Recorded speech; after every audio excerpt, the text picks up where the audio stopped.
नमस्कार, मेरा नाम अक्षय दीप है और आप वेब समाचार देख रहे हैं। देखिए, गणेश चतुर्थी की जो तैयारियां हैं वो आज हम आपको दिखाने आए हैं। राजधानी पटना में इस वक्त हम मौजूद हैं और राजधानी पटना के महाराष्ट्र मंडल हम आए हैं। आपको पीछे तस्वीरों में आप देख सकते हैं कि जो स्टेज वो सज के तैयार हो चुका है और इस बार का जो थीम है वो है चांद पर स्वर्ग, चंद्रमा पर स्वर्ग। और चंद्रयान 3 की जो सफलता हुई थी, इसरो के द्वारा जो सफलता मिली थी, और उसी थीम के आधार पर इस बार की जो गणपति है, इस बार की जो गणेश चतुर्थी है उसे मनाया जाएगा। आप तस्वीरों में देख सकते हैं कि इसरो की तरफ से जो रॉकेट लॉन्च किया गया था, LVM-3 जो रॉकेट था उसका मॉडल आप देख सकते हैं। और साथ ही साथ आप इस तरफ अगर देखेंगे ऊपर में तो विक्रम लैंडर आप देख सकते हैं और साथ ही साथ उससे उतरता हुआ रोवर भी आप देख सकते हैं। यानी कि डिटेलिंग पर इतना अच्छा काम किया गया है कि सुंदरता और यहाँ की जो सजावट है वो देखते बन रही है। आपको बता दें कि महाराष्ट्र से कारीगर आए थे और करीब 50 लोगों की टीम आई थी और उन्होंने ही कड़ी मेहनत करके ये जो सजावट है वो थी है। हम आपको करीब जाकर तस्वीर दिखाएंगे।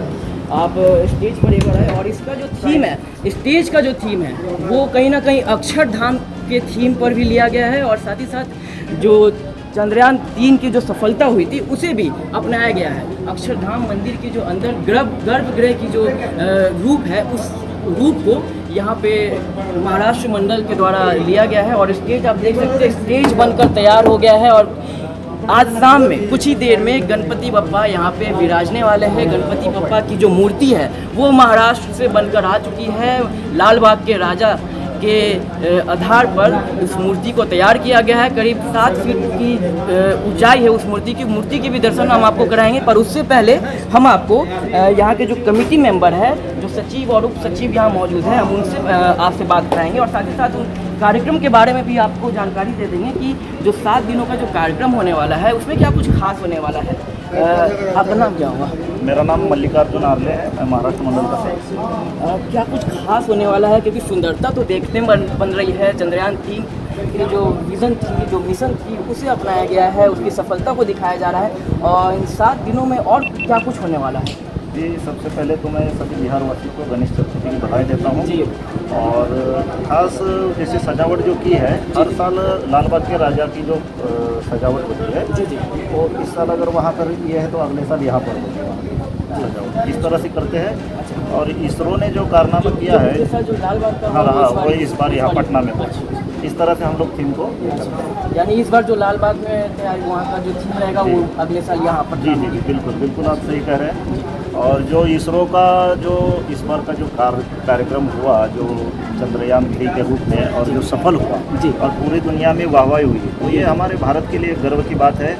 इसलिए वो सबको दिखाने के लिए हमने ये एक इसकी प्रतिकृति यहाँ लगाई है, जो देश के लोगों को भी देखकर इसको गर्व होगा। और सप्ताह भर के कार्यक्रम में कल मंगलवार स्थापना होगी सुबह में जी, और शाम को आरती होंगी।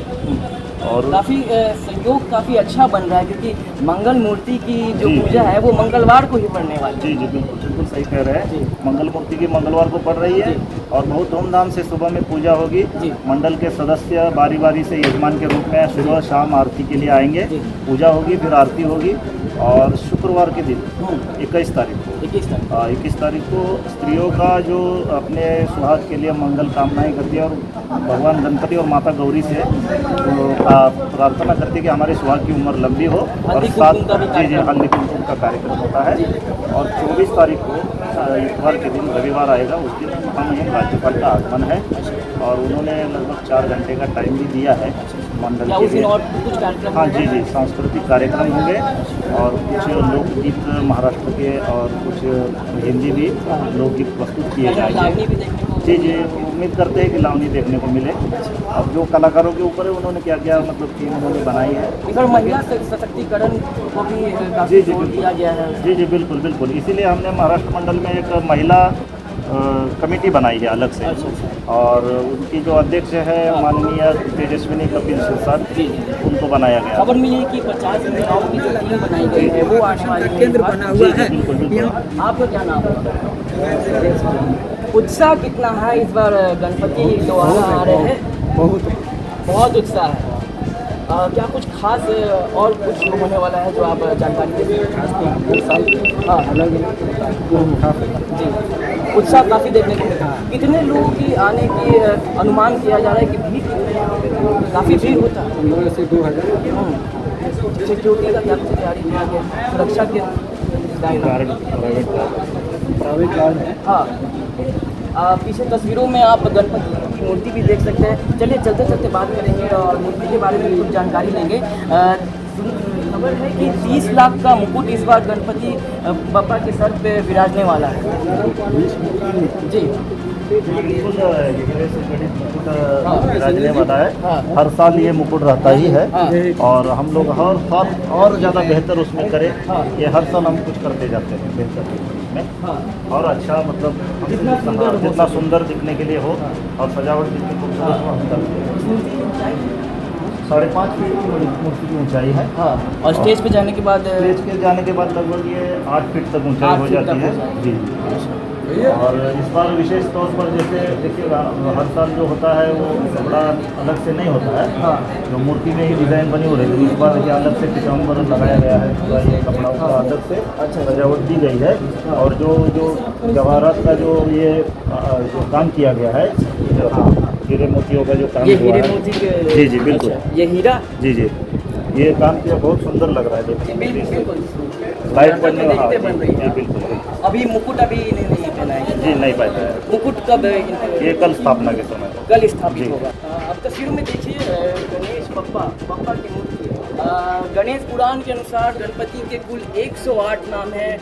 गणपति, विघ्नहर्ता, गणेश,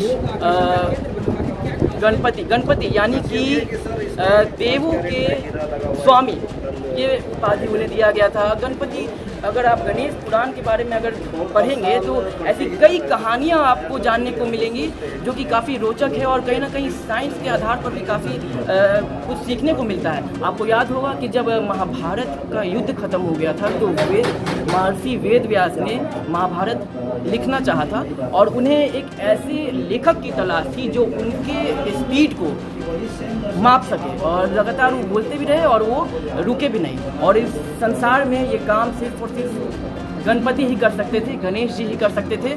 और जब इस महाभारत लिखने की शुरुआत हुई तो कहीं ना उस वक्त जो कलम से लिखा जा रहा था, यूँ कह लें कि पंख से जो लिखा जा रहा था गणपति के द्वारा, वो पंख टूट गया और उसके बाद गणपति ने बिना सोचे समझे अपना एक दांत तोड़ के उस महाभारत को पूर्ण किया। और इसी के बाद महर्षि वेद व्यास ने गणपति बप्पा को एक दंत के नाम से उन्हें ये उपाधि उन्हें मिली, इसलिए उन्हें एक दंत भी कहा जाता है। आप देखिए एक दांत पूरा दिख रहा है और दूसरी तरफ आप देख सकते हैं गणपति जी का एक दांत हल्का टूटा हुआ है, इसलिए इन्हें एक दंत भी कहा जाता है। ऐसी कई कहानियाँ हैं। आपको एक कहानी और बताएंगे, जिस तरीके से महादेव को जब बेलपत्र उन्हें चढ़ाया जाता है, यानी कि बेलपत्र महादेव को ठंडक पहुंचाती है, उसी तरीके से गणपति को भी दुब्बी या यूँ कह लें कि ध्रुवा इसलिए चढ़ाई जाती है क्योंकि उस समय पौराणिक कथाओं के अनुसार एक असुर था जिसका नाम था अनलासुर। वो अग्नि का सुर था और काफ़ी हीट था उसमें और उसके सामने कोई भी देवता टिक नहीं पा रहे थे। तो सभी ने गणपति जी से आग्रह किया कि वो जाके उनकी रक्षा करें। तो जब गणपति आए और लगातार काफ़ी देर तक युद्ध चला, गणपति ने अनलासुर का से करीब 3 गुना अपना जो साइज था वो बढ़ा लिया और लगातार काफ़ी देरों तक युद्ध चला। और बाद में गणपति ने उस अनलासुर को अपने सूर से उसे खींच लिया और अपने अंदर उसे पेट में उसे वापस अपने अंदर उन्हें ले लिया। और जब ये हीट इतना ज़्यादा बढ़ गया था गणपति के अंदर, गर्मी इतनी ज़्यादा हो गई थी कि गणपति काफ़ी दर्द से कड़हा रहे थे। ऐसे में सभी देवतागण, महादेव, विष्णु सभी वहाँ पहुँचे और गणपति की सहायता के लिए सोच विचार करने लगे। अंत में ध्रुवा यानी कि धुब्बी से गणपति जी को धुब्बी चढ़ाई गई और उस धुब्बी से ही उस गणपति भगवान की जो अग्नि थी, जो पेट में जो जलन था, वो कम हुआ और उसी के बाद से धुब्बी जो है वो गणपति जी को खास तौर पर चढ़ाया जाता है। जैसे महादेव को बेलपत्र चढ़ाया जाता है, उसी तरीके से दुर्बी चढ़ाई जाती है। सही बोल रहा हूँ ना सर? बिल्कुल बिल्कुल। दुर्बी को जैसे दुर्वा बोला जाता है, दुर्वा, जी। और दुर्वा यहाँ बिहार में आमतौर पर दुर्बी बोला जाता है। और दुर्वा का एक विशेष महत्व ये भी है, जब समुद्र मंथन से अमृत निकला था जी, तो अमृत की कुछ बूंदे दुर्वा पर भी पड़ी हुई थी, दुर्बी के ऊपर। अच्छा, अच्छा। इसलिए वो अमर है, वो मरती नहीं है। अमर है। हाँ, दुर्वा की जड़ कहीं भी सूखी भी है और हाँ। उसको पानी मिल गया और हाँ। मिट्टी मिल गया तो हरी हो जाती है। काफ़ी मेडिसिनल जी, के जी। वैल्यू भी जी, है। जी। ये साइंस ने भी इस बिल्कुल बात को बिल्कुल। माना है। बिल्कुल सही कह रहे हैं। आज भी अगर आपको पेट में जलन होता है जी, तो जी। उसका पेस्ट उसका, हाँ, बनाकर जी, जी। लोगों पेशेंट हाँ को भी जी, दिया जाता है। एक चम्मच भर रस अगर लेके ऊपर दिया जाए तो हाँ। पेट की गर्मी को शांत करता है। आप सोच सकते हैं कि हमारी हिंदू पौराणिक कथाओं में, हिंदू कथाओं में ऐसी कहानियाँ मिलेंगी जो कहीं ना कहीं साइंस से काफ़ी आगे थी। और उस समय में हज़ारों साल पहले, लाखों साल पहले हम कह सकते हैं कि उस समय इतना आगे था हमारा साइंस, जो आज भी कहीं ना कहीं एक प्रेरणा का स्रोत है। जी बिल्कुल कह रहे हैं। सनातन धर्म जो है जी। एक साइंस के तौर पर ही उसे देखना चाहिए, बिल्कुल। क्योंकि सनातन धर्म में जितना विज्ञान है जी। और कोई धर्म में आपको देखने को नहीं मिलेगा। कोई धर्म में नहीं क्योंकि हम लोग जो देखते हैं जैसे धार्मिक तौर पर देखते हैं, लेकिन धर्म को हमारे वैज्ञानिक तौर पर देखना चाहिए। क्योंकि हर एक चीज़ का, हर एक मतलब का, या हर एक पूजा का, या हर एक भगवान का अपना वैज्ञानिक महत्व है। और वो वैज्ञानिक महत्व लोगों को अब स्कूलों में भी पढ़ाया जाना चाहिए, बच्चों को बचपन से। तो तभी हमारी जो सनातन संस्कृति आगे बढ़ती जाएगी और इसका विकास होगा और हमारा भारत गौरवशाली बन पाएगा। कल कितने बजे गणपति विराजने वाले हैं इस देश में? कल सुबह 10 बजे से पूजा शुरू होगी। हाँ, 12 बजे के अंदर आरती होगी। 5 पंडितों के द्वारा ये हवन पूजा। जी जी बिल्कुल सही कह रहे हैं। और इसके लिए पंडित जी भी महाराष्ट्र से खास तौर पर लगभग 10 साल से अच्छा अच्छा। वो परमानेंट है और वो आते हैं हर साल। जब तक विसर्जन नहीं होता तब तक यहाँ रहते हैं, विसर्जन के बाद वो ही जाते हैं। एक काफ़ी अलग माहौल देखने को मिलेगा, काफ़ी अच्छा वाइब्स यहाँ पे देखने को जी मिलेगा। बिल्कुल बिल्कुल। ऐसा लगता ही नहीं है कि हम या बिहार में गणेश पूजा हो रहा है। ऐसा लगेगा कि हम लोग महाराष्ट्र, मुंबई में हैं। बिल्कुल महाराष्ट्र मुंबई जैसा ही माहौल। यहाँ की आरती, यहाँ की पूजा और यहाँ का जो माहौल है, गणपति बप्पा मोरया का जो नारा लगता है, तो एकदम लगेगा कि आप कहीं बिहार में है ही नहीं। आप एकदम मुंबई में है। जी, अलग तरह का। और लोगों, यहाँ के लोकल लोगों में भी बिहार के जो भक्तगण आते हैं वो तो राह देखते हैं कि कब मतलब गणेश चतुर्थी की पूजा मतलब होगी और हम लोग आरती में सम्मिलित हो पाए। जाते जाते एक कथा, एक कहानी और हम आपको बताते जा रहे हैं। आप सभी को पता है, आप सभी को मालूम है कि कोई भी पूजा जब शुरू होती है तो सबसे पहले गणपति बप्पा की पूजा की जाती है, उन्हें याद किया जाता है।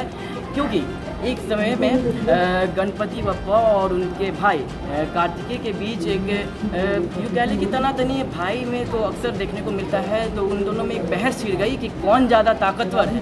कार्तिकेय कह रहे थे कि मैं ज़्यादा ताकतवर हूँ, गणेश जी वही दूसरी तरफ कहते हैं कि मैं ज़्यादा ताकतवर हूँ। ऐसे में शिव और पार्वती ने उन्हें कहा, एक चैलेंज दिया गया कि जो पहले पृथ्वी के 3 चक्कर लगा के आएगा वो सबसे बलशाली होगा। ये कार्तिकेय और गणेश जी के बीच में ही ये चैलेंज एक दूसरे को दिया गया कि जो भी पृथ्वी के 3 चक्कर लगाएगा वो सबसे ज़्यादा बलशाली माना जाएगा।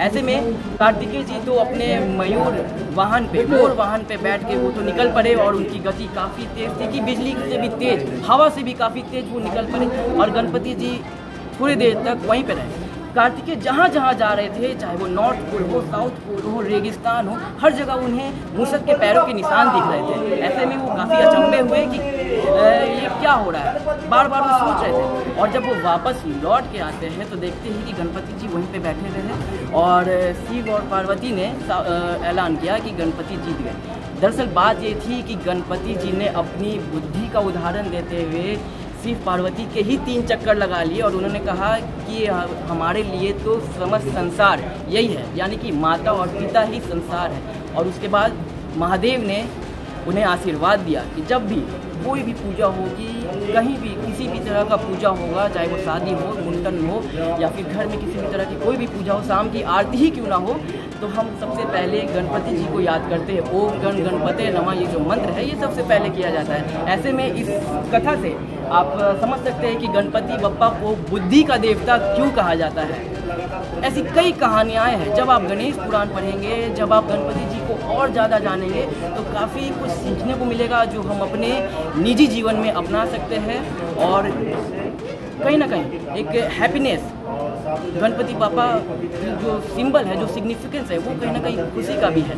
गणपति पापा कल विराजने वाले हैं उसी स्टेज पे। आप देख सकते हैं दूर से ये देखने में कितना मनमोहक दृश्य है और स्टेज काफ़ी सुंदर बनाया गया है। आपको फिर से बता दें कि अक्षरधाम के जो गर्भगृह है उसका यहाँ पे थीम लिया गया और साथ ही साथ चंद्रयान 3 की सफलता को दिखाई जाएगी। आप ऊपर देख सकते हैं चांद दिख रहा है और चांद के ऊपर वो आप देख सकते हैं वो विक्रम लैंडर है और उस तरफ आप देखेंगे कि विक्रम लैंडर से जब रोवर नीचे उतर रहा है तो उसकी भी तस्वीर आपको देखने को मिल रही है। तो डिटेलिंग पे काफ़ी कुछ काम किया गया है। ऊपर आप देख सकते हैं कि मयूर के मॉडल है, साथ ही साथ स्टेज पे जो आप देख रहे हैं सुंदरता काफ़ी अच्छी, काफ़ी मनमोहक देखने को मिल रही है। अभी भी जब कल गणपति पापा जब विराजेंगे तो यहाँ पे एक अलग दृश्य देखने को मिलेगा। काफ़ी अभी भी हम कुछ सजावट के कार्य अभी भी कुछ बाकी है, फूल मालाएं सजेंगे और अलग तरह का दृश्य होगा। हम कल भी आपको इसी चैनल के माध्यम से यानी कि वेब समाचार के माध्यम से हम कल की तस्वीर भी आपको दिखाएंगे और कल दोबारा हम गणपति की कुछ अन्य कहानियाँ, कुछ अन्य कथाओं के साथ वापस लौटेंगे और आपको उन कहानियों से आपको हम रूबरू कराएंगे। आपको जाते जाते फिर से हम गणपति बप्पा की ये जो मनमोहक मूर्ति है उसका हम दृश्य छोड़े जा रहे हैं। तमाम खबरों के लिए आप बने रहे वेब समाचार के साथ। हमारे चैनल को अगर सब्सक्राइब नहीं किया है तो सब्सक्राइब कर लें, फेसबुक पेज को फॉलो करें। धन्यवाद।